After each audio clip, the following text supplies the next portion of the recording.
Nuestro fiscal de referencia, nuestro juzgado de guardia que abrimos en este preciso instante. Se abre la puerta y adelante, Félix Martín, ¿cómo estás? Buenas noches o buenos días. Hola, buenos días, chicos, ¿cómo estáis? Muy bien, ¿y tú, Félix? Pues muy bien, aquí en mitad de las fiestas de Navidad, así que felices fiestas para todos. Igualmente, Félix. Oye, Félix, la verdad que tenía muchísimas ganas de hablar contigo hoy porque sabes que esta sección nos gusta mucho a todos. La pretensión de esta sección, de este juzgado de guardia, es acercar la justicia a los ciudadanos. Es verdad que Félix muchas veces se usa la actualidad, ¿no? para tratar los temas sobre los que hay un desconocimiento o a lo mejor unas nociones que muchas de nosotros a veces tenemos equivocadas, distorsionadas. De hecho, Félix, tú has dicho muchas veces en este programa que conocemos mucho más la realidad judicial de Estados Unidos que la nuestra y que muchas veces esto ocurre porque vemos demasiadas películas. Efectivamente. De manera literal. Bueno, pues con todo esto sobre la mesa, Félix, hace 2 semanas se estrenó una película que se ha convertido de verdad en una de las películas del año, Anatomía de una caída. De hecho, leía hoy a Javier Ocaña que la ponía, el crítico de cine, colaborador aquí en Hoy por Hoy, que decía que era para él la primera película extranjera de este año, su primera película, o sea, su favorita. Félix, creo que la fuiste a ver tú la semana pasada, le escribiste a Roberto entusiasmado para poder dedicar la sección de hoy a hablar de esta película. Que sepas que he hecho los deberes. Justo antes de venir a la radio me he ido al cine, he visto la película. Anda, qué bien. Sí, no, porque he dicho, hombre, esto hay que hacer las cosas bien. Y si te parece, Félix, lo primero de todo, para poner a los oyentes en contexto, a los que hayan visto la película y también y sobre todo a los que no, podemos escuchar un minutito de la crítica y del resumen del argumento sobre la película que se emitió el pasado 10 de diciembre en el programa de televisión española Días de Cine. Un matrimonio de escritores y su hijo casi ciego viven alejados de todos en los Alpes franceses. Sandra es alemana, Samuel francés. Un día él aparece muerto al caer desde el desván. Sandra es acusada de su asesinato y 1 año después comienza el juicio. Este es tan solo el punto de partida de Anatomía de una caída. El inteligente guión, el distanciamiento de los lugares comunes en las películas del género, el retrato de una crisis familiar, que no es sino reflejo del fracaso de la sociedad, y la falta de entendimiento potenciada por las diferentes lenguas que conviven en la película, construyen una obra inmensa a la que no le sobra ni 1 minuto, y eso que dura 2 horas y media. Félix, cuéntanos entonces qué es lo que te pareció a ti la película y por qué tuviste tan claro que era este el tema que nos querías proponer para hoy. Luego, Adriana, me tienes que contar si te gustó o no, ¿eh? Ahora me lo tienes que contar. Ahora te lo cuento, pero primero tú. Vale, perfecto. Mira, os tengo que poner un poquito en contexto, Garita y Adriana, a ver qué os parece. Mira, yo tengo una liturgia, la voy a llamar así liturgia, con 2 amigos muy queridos para mí, y es que todos los martes, sobre todo en invierno, o sea, los martes de invierno sí o sí, vamos al cine. ¿Vale? Entonces, cada martes elegimos la película, luego nos vamos a comer empanadas argentinas a un sitio muy cerca de los Renoir Florida Blanca, no voy a decir ningún nombre, ¿vale? Dilo, no pasa nada. El Laurel, se llama el Laurel, donde voy a comer las empanadas, no sé si lo conocéis. Bueno, pues no. Uno de los amigos muy queridos con los que voy es jueza. Una de mis mejores amigas, que es jueza. Y además se me está volviendo, seguramente me escuchará este programa en algún momento, se está volviendo una cascarrabias y no le gustan las películas largas. Entonces siempre la engañamos. Cuando la película va a durar mucho, ella nunca lee en el periódico ni nada lo que va a durar, y me preguntó de esta película, que teníamos ganas de ver los 3. Oye, ¿cuánto duró la película? Y le dije, no lo he leído. Y yo sabía que duraba 2 horas y media. 2 horas y media, dura. Sí. 150 minutos, Yo sí que lo miré antes de... Minutazos. Miré cuánto duraba porque digo, a ver si llegó a la radio, ¿no? Pues fijaros, cuando la película se iba alargando, mi amiga me iba mirando y me señalaba el reloj, como diciendo, me has engañado otra vez. Bueno, digo todo esto porque la película en este caso, luego yo hablaba con ella al final de la película, ¿no? Tenía que ser lenta. No sé si piensas lo mismo, Adriana. Sí, tenía que ser desde lenta. Luego. Tiene ¿verdad? que ser así de lenta. Sí. Porque te adentra, a ver si compartes lo mismo que yo, te vas adentrando poco a poco en la familia, al mismo tiempo que asistes poco a poco al desarrollo del juicio. Creo que inconscientemente tomas partido, y a mí me gustó mucho la película, a pesar de la lentitud, y me llama mucho la atención de la película, por eso también se la recomiendo a los oyentes, tanto por la forma como se desarrolla el juicio del jurado en Francia, porque es un juicio de jurado como en España, por un asesinato aparentemente, y por la forma en que la película aborda a los personajes. Sí, desde luego. O sea, desde luego que uno además se sitúa muy rápido dentro, allí, y también muy rápido uno se da cuenta de que está sacando todos los prejuicios encima de la mesa y de que toma parte muy rápido también, ¿no, Félix? ¿Tú también tomaste partido? Sí. Vale, Aún no vale. queriendo tomarlo porque sabía que yo estaba viendo esa película para hacer esta sección contigo, Félix, y dije, no, aquí de lo que se trata es de, salvando por supuesto las enormes distancias, tratar de mantenerse lo más alejado posible, pero es verdaderamente complicado. Está muy bien hecha. Bueno, vamos por partes con lo que nos interesa. Explícanos entonces, ya que hacías referencia a esto, las diferencias más importantes que viste tú en la película entre el juicio ese de jurado que vemos en la película y cómo son verdaderamente los juicios en España, que ya nos has contado aquí los otros días.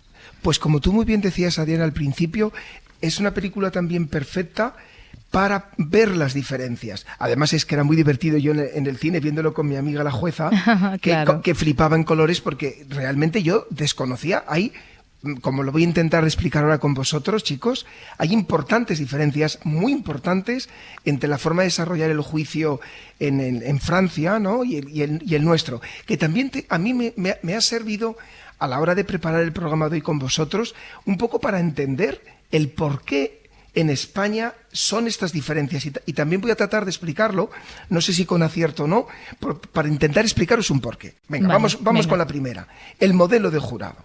Como sabemos, y aquí pues repasamos muchas cosas de las que hemos visto estas maravillosas semanas que paso con vosotros, en España tenemos un modelo de jurado puro, como hemos dicho siempre, sí. Está compuesto por un magistrado presidente y por 9 ciudadanos jurados. El magistrado solo dirige el debate y presenta un cuestionario a los jurados, de acuerdo con los escritos de las partes, fijando unos hechos sobre los que el jurado tiene que votar para considerarlo probado, 7 votos si son hechos desfavorables o 5 votos si son hechos favorables para el acusado. Vale, eso es en España. En la película, que representa a Francia, el modelo es el del llamado jurado escabinado, es decir, que está formado por un colegio profesional formado por 3 magistrados técnicos, uno que lo preside, en la película era una mujer, sí. 2 magistrados asesores o de apoyo, que estaban al lado, si tú recuerdas, Adriana, de la presidenta, sí. Y solo 6 ciudadanos, solo 6. 6 en primera instancia. Si se recurriera, en Francia el recurso también se resuelve por un jurado, en España no, y sería 9. Y este jurado resuelve todo, tanto la culpabilidad del acusado como la pena que se le impone, como vemos, muy diferente a España. Sí, ¿no? sí, vamos, opuesto prácticamente, ¿no? Segunda, que seguramente, Adriana, y ahora me corriges si te llamó a ti la atención, la escenografía. Es totalmente distinta. Total. ¿Verdad? De hecho, da la sensación, claro, ante el desconocimiento que al menos yo tenía de cómo funciona la justicia en Francia, uno puede pensar que es algo muy peliculero. De hecho, esto a mi amiga, la jueza, le ponía nerviosísimo. Claro. Porque yo creo que ella no se podría imaginar que los juicios en España fueran así. Vamos a explicarlo a los oyentes, Adriana. En la película hay una enorme teatralidad en la puesta de escena de las partes, ¿no? Sí, totalmente. El fiscal y el abogado se mueven por la sala constantemente, ¿no? Con togas de distintos colores. Obviamente, como sí que yo creo que ya sabemos, esto en España no se hace, es mucho más formal. El debate es mucho más formal, las partes están sentadas y por tanto es más difícil. Es verdad que cuando tú te mueves es más fácil mantener la atención. Sin embargo, en España, al estar sentados, sí que nos cuesta a veces más mantener la atención. Por cierto, aprovecho, Adriana, ¿qué tal te cayó el fiscal? ¿Te cayó bien? Bueno, pues la verdad que no. Ese sí que está en las antípodas de Félix Martín y de lo bien que me cae Félix Martín, ¿vale? O sea, lo quería, vamos, o sea, no. Quería que se callara todo el rato. O sea, lo hace verdaderamente bien el actor porque también consigue... supongo lo que se plantea la directora, ¿no? Que es que en muchos momentos digas, por favor, no quiero que vuelva a hablar. Exactamente igual que a mí. Me pasaba me caía fatal el que hacía de fiscal. Pues o sea, me alegra mucho poder compartirlo contigo porque las sensaciones son muy similares, ¿eh? Claro, claro. Bueno, tercera diferencia, el desarrollo del juicio. Es también muy interesante. Tanto en Francia como en España, en esto es igual, prima la oralidad sobre lo escrito. Obviamente no tendría sentido que primara lo escrito con un jurado. Claro. Pero sin embargo, hay una diferencia muy grande que seguro que también te llamó la atención, y es la flexibilidad. Es enormemente flexible el debate en la película, y en España no es así, ¿vale? Claro. Vamos a tratar de explicar en qué era flexible, en qué en España es diferente y por qué. En España, los escritos de los que hablamos, que hemos presentado las partes al principio, condicionan la prueba, es decir, solo se va a someter a prueba lo que las partes han presentado en los escritos, siempre que haya sido admitido por el juez. Esto no sucedía en la película, no, desde donde, luego, claro. si recuerdas, aparecen al final o se plantea al final la posibilidad de nuevas pruebas. Pero además, es muy diferente en la película la forma de plantear las pruebas. ¿En qué sentido? Las pruebas se plantean efectivamente en interrogatorio, ¿no? En un interrogatorio del interrogador al testigo. Pero en la película vemos dos cosas que no suceden en España. Primera, que a la pregunta que hacía el interrogador, vamos a poner el fiscal, se podía producir luego un debate entre el interrogador y el testigo. Sí. En España eso es impensable. De hecho, fíjate lo que me pasó a mí, Félix, cuando la primera vez que ocurrió esto en la película y que vi que el testigo y el fiscal se enzarzaban ahí en un debate que parecía una cosa televisiva, pensé, hombre, pues ahora se va la juez, la magistrada, se va a levantar y les va a decir que no, les va a llamar al orden.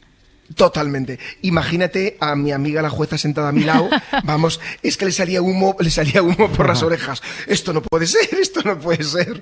Efectivamente. Y se ve que sí que es así. Que sí que puede ser, en Francia sí. Puede ser.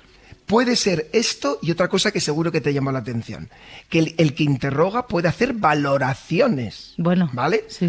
Esto es impensable. En España hay una muy estricto, y no sé si es porque nuestro modelo, porque ya lo tengo interiorizado y por eso lo defiendo, que es mucho más respetuoso con el jurado, en el sentido de que el magistrado presidente nunca te permitiría hacer valoraciones, claro. Porque para eso está el informe final, ¿sabes? Hay un momento al final del juicio en España de jurado donde tú puedes hacer una valoración. Pues yo, en base a esto, me creo al testigo o no me lo creo, pero tú no puedes hacer eso en las preguntas. Claro. Las preguntas en nuestro modelo son modelo de preguntas y respuestas de hechos. Claro, de hechos concretos. Y es que ahí, durante el juicio, lo que se ve es un pregunta-respuesta, debate, repregunta, respuesta. Eso es. Claro, y llega un momento en el que uno dice, pero madre mía, es que esto puede durar infinito, además, ¿no? Pero además se pueden hacer valoraciones en plan faltosas, o sea, quiero decir... Pues el fiscal era bastante faltón, Edgar, por eso nos caía mal. De hecho, claro, hacía unas valoraciones que eran también entre el color que llevaba de la ropa, como decía Félix, y las valoraciones que hacía a veces, y las frases además tan perfectas, tan valorativas y tan balanceadas que hacía cuando terminaba, decías, hombre, esto parece un caso, no sé, una cosa televisiva casi. Sí. Así que los oyentes que vayan a ver la película, que no se piensen que los fiscales somos así, ¿eh? Esto es muy importante. No. Y la última cosa que me llamó muchísimo la atención, y esta creo que me gustó, fíjate, no sé, tengo que madurarlo más, y es, te fijarías, Adriana, que en la película el acusado puede intervenir en cualquier momento. Sí. Para dialogar con un testigo, para dialogar con el perito. En España esto es impensable. ¿Vale? Es decir, para que lo veas, para que lo entiendas, Edgarita, la acusada en este caso se levantaba y, por ejemplo, después de interrogar un testigo, ella le hacía alguna pregunta. Sí. O lo ponía en duda incluso, sí, ¿verdad, Félix? Porque sí. al perito lo pone en duda. Totalmente. Esto, claro, mi amiga colapsó ya directamente, o sea, colapsó ella, y deciros que en España esto no puede suceder. Porque ¿cuándo habla el acusado en España, Félix? Vale, en España... Aquí está cambiando un poco. La ley dice que el acusado abre el juicio, le interrogas el primero. Si bien en algunas audiencias van admitiendo que incluso se puede interrogar al acusado al final del juicio. Pero la letra de la ley dice que al principio. Pero lo más importante del todo, el acusado en España, en nuestro modelo, siempre cierra el juicio. Antes de que termine el juicio, se le da el derecho a lo que se llama la última palabra. Vale. Esto es algo simbólico, muy importante para mí, ¿no? Que lo último que escuche el tribunal sea al acusado, porque en ese momento, imagínate, puede reconocer los hechos o puede reiterar su inocencia. Creo que es una cosa simbólica muy bonita que en nuestro modelo siempre se cierre el juicio el acusado. Pero lo que es muy importante es que nunca, en ningún caso, en nuestro modelo, el acusado puede interrumpir a un testigo, a otro, y si lo hiciera, el magistrado o la magistrada le llamaría al orden sin ninguna duda. Vale. Bueno, situados con todo esto, decías antes, y creo que es muy relevante, el tema de los escritos, ¿no? O sea, tú nos has dicho que hay un escrito de las partes, que es ese escrito mismo el que delimita y el que condiciona la prueba. Entonces, explícanos un poco cómo funciona esto de los escritos.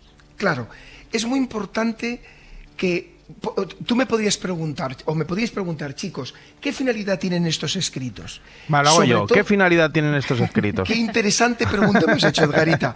Pues sabéis que evitar acusaciones sorpresivas. Esta es la finalidad. Vale. Nuestro sistema, que es un sistema garantista, que se ha hecho muy garantista después de la Constitución, de nuestra Constitución, presenta unos escritos porque no puede ser, como podría suceder antaño, que pueda haber acusaciones sorpresivas. Por tanto, estos escritos implican una interactuación entre el juez, las acusaciones y la defensa para garantizar una objetividad, es decir, que una ausencia de sorpresas y una contradicción. Y esto implica dos cosas. Primero, que en esos escritos que presentan las partes, las acusaciones, nosotros tenemos que relatar unos hechos. Por ejemplo, A asestó a B 10 puñaladas y le ocasionó la muerte el día tal, a tal hora, en tal sitio. Decimos qué delito es esto. Esto es un delito de asesinato. Señalar, en tercer lugar, si el acusado responde como autor o como cómplice. En cuarto lugar, si hay circunstancias atenuantes o agravantes. En quinto lugar, solicitar qué pena concreta. Y en sexto lugar, qué pruebas intentamos hacernos valer en el juicio para demostrar ese escrito. Como veis, no puede haber ninguna sorpresa para la defensa. La defensa, cuando se prepare el juicio, tiene que saber qué hechos, qué delito, qué autoría, qué pena y qué pruebas nos valemos. Y con todo esto, ¿qué le corresponde al juez?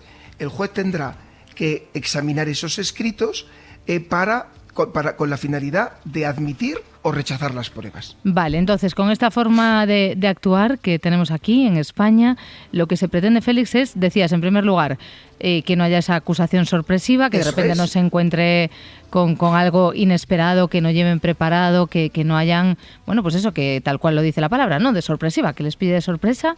Decías también que el juez es a quien le corresponde admitir o rechazar esas pruebas, pero entonces, con esta forma de actuar, Félix, el juez o el jurado hace que sea plenamente imparcial, ¿no? Efectivamente, así es un juicio totalmente imparcial. ¿Por qué? Porque, fijaros, ni siquiera es el juez, ni siquiera es el que ha fijado los hechos, ¿vale? Son otros los que han propuesto las pruebas y el juez hace un control de legalidad de que esos hechos no sean extravagantes y que las pruebas sean legales, por ejemplo, que no acceda a una escucha telefónica ilegal al juicio, claro, ¿vale? Claro. Por ejemplo, ¿no? Que sería, hace un control de legalidad. Por tanto, la imparcialidad del juez que enjuicia, si es un juez profesional, y del jurado es absoluta, es una garantía absoluta de imparcialidad. Vale, entonces entendemos que lo que nos quieres decir es que el juicio se tiene que ajustar a ese guión que ofrecen estos escritos provisionales de los que estamos hablando, ¿no? Efectivamente. ¿Os parece, chicos, que os explique cómo sería el guión en un juicio en España? Venga, perfecto. Vale. Pues mira, rápidamente. Empezaría, como os he dicho, con el interrogatorio del acusado. Y recordar que también lo hemos visto muchas veces, o algunas veces, que en España el acusado tiene una posición muy relevante. ¿En qué sentido? Que no se le exhorta a decir verdad, no presta juramento, puede no contestar si no quiere, o puede elegir a quién conteste o qué preguntas contesta. Y si decida lo que decida, esto no le puede perjudicar, ¿vale? Vale, o sea, que eso que vemos en las pelis de juro decir la verdad, toda la verdad, aquí no. Nada, el acusado no. Vale. El testigo sí. Vale. ¿Vale? Pero el testigo, a diferencia de la película francesa, solo se le pueden preguntar por hechos, nunca puede hacer valoraciones. Nunca podríamos ver, Adriana, tú me vas a entender, lo que se le somete al niño en ese juicio. Impensable. Bueno, es que lo del niño ya... Claro, es que esto es una familia de 3, hay un padre, hay una madre, hay un niño, y el niño es también un absoluto protagonista. De hecho, he de decir que he leído en todas las críticas sobre la película que la actriz está fantástica. Desde luego, estoy completamente de acuerdo, pero poco se habla del niño. Espectacular. Hombre. Espectacular. Y el momento final, ¿verdad? No decimos nada a los oyentes, Exacto. pero es espectacular. Pues los testigos, a diferencia del acusado, sí que tienen obligación de decir la verdad, sí que prestan juramento. Si bien, si os acordáis de lo que hablamos alguna vez, la dispensa legal, sí. Si el testigo está vinculado con un parentesco cercano con el acusado, en ese caso no tiene la posibilidad, la ley le da la opción de no declarar, ¿vale? Claro. La dispensa, pero si decide declarar, sí que tiene que prestar juramento. Vale, venga. ¿Vale? Venga, eso, lugar, el interrogatorio del acusado, venga. Eso es. Tendríamos a los peritos. Los peritos hacen valoraciones sobre aspectos que necesitan una opinión técnica. Por ejemplo, los médicos forenses, sobre la autopsia, ¿no? Sí. Esos son peritos porque tienen que hacer una interpretación. O los integrantes de la policía científica para valorar la escena criminal. Sería otro ejemplo. Y por último, nos encontraríamos la prueba documental. Se examinan documentos que las partes consideran que pueden ser importantes. En un concepto amplio de documento, chicos, abarca mensajes, cartas, facturas, correos electrónicos, conversaciones telefónicas, es decir, también la prueba digital. Si bien la prueba documental cada vez es más frecuente que se va viendo durante el juicio. Por ejemplo, imagínate que, Adriana, tú eres testigo de un juicio y que se van a poner conversaciones telefónicas, pues se aprovecha en el momento en que se te interroga y se ponen las conversaciones y así se te puede preguntar sobre ellas. Ah, vale. Entonces, ¿qué pasa entonces cuando se acaba la práctica de la prueba? Vale, pues fijaros, volvemos a los escritos para que veáis lo importantes que son. ¿Os acordáis de los escritos iniciales, verdad? Uh-huh. Pues ahora tendríamos que decir si nos ratificamos en ese escrito inicial y le convertimos en definitivo o si le modificamos en algún aspecto. Por ejemplo, el fiscal que tiene la obligación de acercarse a la verdad, imaginaros que en el desarrollo de la prueba se ha demostrado que el acusado estaba bajo los efectos del alcohol y que eso es un atenuante, pues tendría que modificar el escrito para introducir la atenuante de embriaguez. Vale, ejemplo, eso se puede hacer, el fiscal lo puede hacer. Debería hacerlo. Vale, debería hacerlo. Vale, perfecto. Bueno, pues venga, vamos, porque tenemos todavía mucha tela que cortar, porque de verdad que la película da para mucho. Al comienzo nos decías, Félix, que en la película, claro, muestra otras cuestiones que no son de procedimiento, sino de fondo, que son muy reales, que están muy presentes en los delitos que son contra la vida, cuando se produce, pues eso, en el ámbito de la pareja, de la familia, de los amigos, que es lo que decíamos al comienzo, ¿no? De que la película, nada más comenzar, te sitúa dentro de la familia. Totalmente. He pensado tantas veces en esto, intentando llegar a conclusiones. Fijaros, intentar entender este tipo de delitos exige meterse en la intimidad. También hemos hablado de esto alguna vez, ¿no? Incluida la propia víctima. Implica, chicos, conocer sus secretos, sus contradicciones, sus defectos, incluso sus mentiras. Y esto da pudor. Podemos leer los correos electrónicos, acceder a su historial médico, a cosas muy privadas. Fíjate, Adriana, que la directora de la película, a ver si estáis de acuerdo, Adriana y Edgarita, decía en las entrevistas de promoción esta frase de la pareja. Yo añado que no solo la pareja, la familia. Dice que la pareja, a veces, yo digo la familia también, es una especie de caos. Hombre, y tanto, claro. Y es una gran verdad, ¿verdad? Sí. Muchas veces, más veces de lo que creemos, nuestra cotidianidad se sostiene en un frágil equilibrio que en algunas ocasiones se rompe y es desastroso. Los problemas económicos, las adicciones, el desgaste de la pareja, la infidelidad o otras cosas, a veces actúan de un detonante de algo que lo arrasa todo y que a veces es un crimen.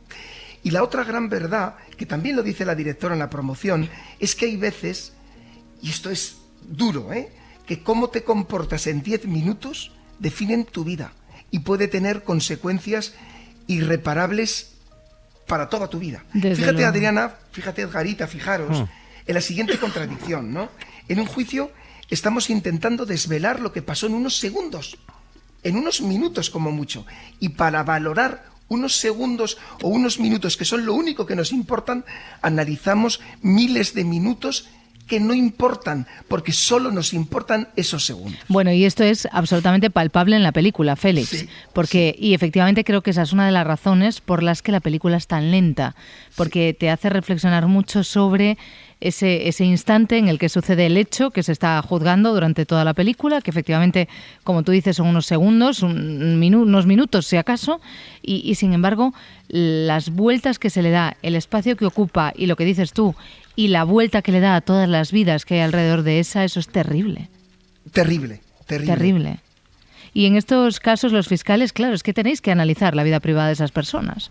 Esto es lo más importante, que también le hemos hablado, ¿verdad?, sobre todo por el asunto que a todos nos viene a la cabeza. Sí. Cuando hay un crimen con una motivación personal, sí o sí tenemos que escudriñar como cirujanos esa realidad, pero no para hacer juicios morales en ningún caso, porque si lo hiciéramos no haríamos bien nuestro trabajo, sino para encontrar pruebas y el contexto, porque en las pruebas y muchas veces en el contexto podemos encontrar la respuesta a si ha habido un crimen o no lo ha habido. Venga, 2 cosas para terminar, Félix, que no nos queda mucho tiempo, aunque de verdad estaría charlando toda la madrugada contigo y sobre esta película.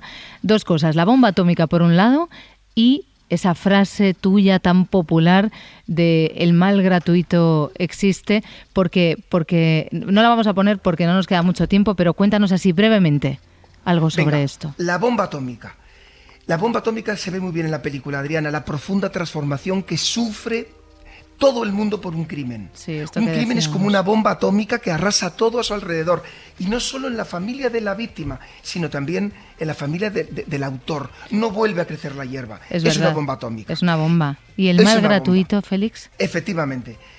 Realmente he conocido en mi trabajo a gente malvada, ¿no? Cuando decimos el mal gratuito, ¿no? Con cero empatía, enormemente egoístas, que sienten un placer en hacer el mal por la sensación de poder que eso implica. Menos mal que tú no eres así. Félix Martín, un abrazo enorme. Gracias por compartir este rato. Un abrazo muy fuerte. Adiós. Hasta luego.